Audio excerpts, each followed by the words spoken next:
Ready start. 30 जून 2017 भारतीय इतिहास में 8 नवंबर के बाद एक और ऐतिहासिक तारीख।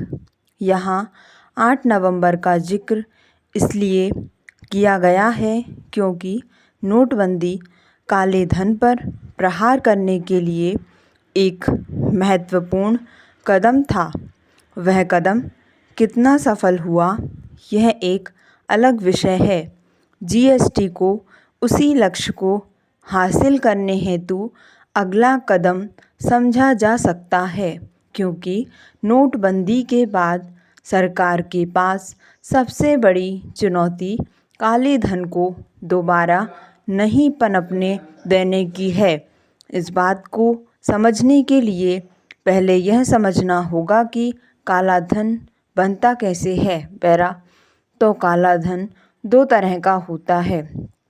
एक वो जो भ्रष्टाचार के द्वारा सरकारी अधिकारियों द्वारा रिश्वत के रूप में लिया जाता है, और दूसरा वो जो सरकार को कर ना देकर बचाया जाता है। अधिकारियों द्वारा जो रिश्वत ली जाती है उस काले धन से आम आदमी पिसता है।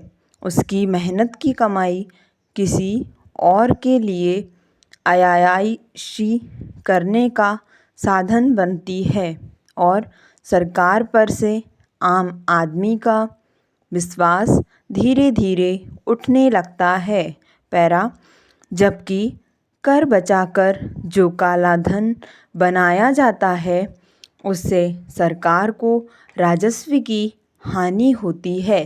क्या यह आश्चर्यजनक नहीं है कि वह देश जिसको मिलाकर इन परिस्थितियों में नुकसान देश का ही है, तो भारत के प्रधानमंत्री नरेंद्र मोदी का जीएसटी रूपी यह कदम उस काले धन पर लगाम लगाने की कोशिश कहा जा सकता है जो कर चोरी द्वारा पनपता है।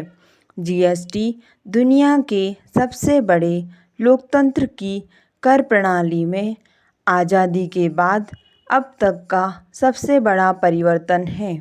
वो परिवर्तन जो अपने साथ भारतीय अर्थव्यवस्था में व्यापक बदलाव लाने की क्षमता रखता है।